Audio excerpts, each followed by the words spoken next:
Good morning. आज हम कृषि विज्ञान के प्रारंभिक अध्ययन में कृषि की परिभाषा, एग्रीकल्चर का डेफिनेशन के बारे में जानेंगे कि एग्रीकल्चर होता क्या है।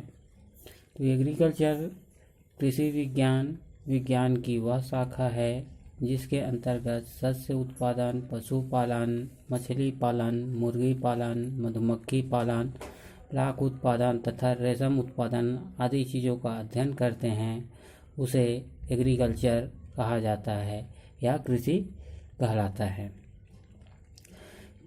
अगला है कृषि की प्रणालियाँ, सिस्टम ऑफ फार्मिंग। कृषि की प्रणालियाँ किसे कहा जाता है, उसको कैसे समझा जा सकता है, इसके बारे में समझेंगे।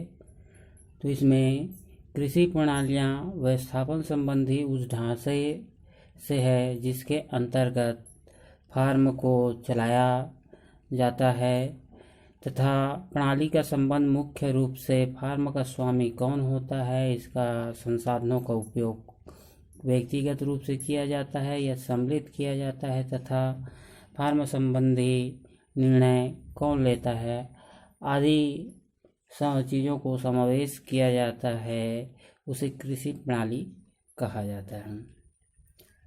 अगला टॉपिक, कृषि प्रणाली के अंतर्गत खेती की प्रणाली को प्रभावित करने वाले कारक कौन कौन से ऐसे कारक है जो कृषि प्रणाली को या खेती की प्रणाली को क्या करता है, प्रभावित करता है। तो इसके बारे में हम समझेंगे। 5-6 प्रकार के कारक है जो प्रभावित करता है। पहला जोत का आकार, दूसरा संसाधनों की उपलब्धि, तीसरा व्यवसाय का परिमाण, चौथा है उपलब्ध सुविधाओं का उपयोग।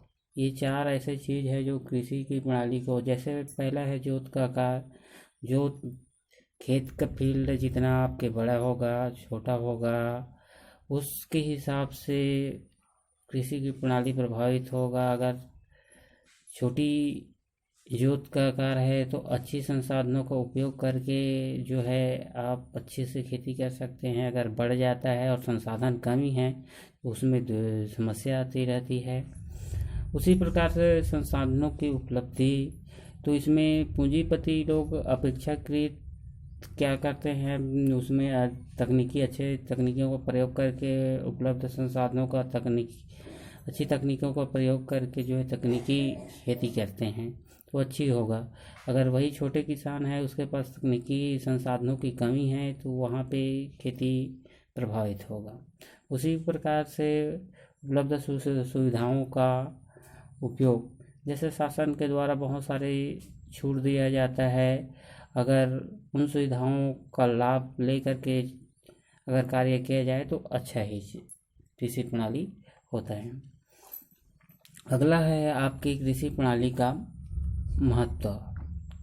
कृषि प्रणाली का महत्व में पहला आपके शासन द्वारा समय समय पर कृषि क्रियाओं तथा संसाधनों पर दी जाने वाली छूट, जिसको सब्सिडी बोलते हैं, कृषि प्रणाली के अनुसार निश्चित किया जा सकता है तथा कृषि वैज्ञानिकों के द्वारा समय समय पर छूट दिया जाता है तथा सलाह दिया जाता है और सलाह के अनुसार कृषि कार्य करना चाहिए। दूसरा, किस प्रकार की कृषि प्रणाली को अपनाने से कम लागत पर अधिक लाभ प्राप्त किया जा सकता है, यह कृषि वैज्ञानिकों के द्वारा निर्देशित कृषि प्रणालियों को अपनाता है। यह कृषि वैज्ञानिकों द्वारा जो बताया जाता है उनको हमको उसको फॉलो करते हुए चलना चाहिए। इस तरीके से आपको कृषि प्रणाली के जो है लाभ है। अब अगला आपके टॉपिक है, कृषि प्रणाली को कितने भागों में बांटा गया है। कृषि प्रणाली को मुख्यतः 5 भागों में बांटा गया है। पहला है व्यक्तिगत खेती, दूसरा सामूहिक खेती, तीसरा सहकारी खेती, चौथा सरकारी खेती और 5वां है पूंजीवादी खेती। पहला जो व्यक्तिगत खेती होता है उसको काश्तकारी खेती भी कहा जाता है। क्या कहा जाता है? व्यक्तिगत खेती को काश्तकारी खेती कहा जाता है। इसको इस प्रकार से डिफाइन कर सकते हैं, खेती की इस प्रणाली में किसान के मुख्य रूप से स्वयं फार्म का स्वामी होता है। वह स्थापन या प्रबंधन संबंधी निर्णय स्वयं लेता है तथा उपलब्ध संसाधनों का उपयोग अपने पास जो उपलब्ध रहता है उसको फार्म की योजनाओं के हिसाब से क्रियान्वयन करता है। ये काश्तकारी खेती होता है। उसी प्रकार से दूसरा होता है सामूहिक खेती। सामूहिक खेती मतलब कलेक्टिव, मतलब जिसमें समूह में रह करके गांव के कुछ व्यक्ति या परिवार मिल करके अपने संसाधनों का उपयोग करके, जैसे उपकरण है, भूमि है, पशुधन, मशीन इत्यादि को इकट्ठा करके इसमें खेती करता है। खेती की सामूहिक प्रणाली में फार्म का प्रबंधन तथा स्वामित्व सामूहिक होता है। उसी प्रकार से सहकारी खेती तीसरा होता है, जिसमें कोऑपरेटिव फार्मिंग कहा जाता है। इस प्रणाली में कृषक अपनी भूमि का पूरी अधिकारी होते हुए कृषि का प्रबंधन, कृषि सुधार संबंधी कार्य, अन्य कृषि के कृषकों के साथ सम्मिलित रूप से साझा करते हुए सारे खर्चे सामूहिक रूप से आपस में पूरा कर लेते हैं और संपूर्ण लाभ में से खर्चा काटकर प्रत्येक कृषक को लाभ को अपनी भूमि के क्षेत्र के अनुसार बांट लेते हैं। ये सामूहिक है। इसको भी 4 भागों में बांटा गया है: सहकारी उन्नत खेती, सहकारी संयुक्त खेती, सहकारी काश्तकारी खेती और सहकारी सामूहिक खेती। 4 भागों में बांटा है।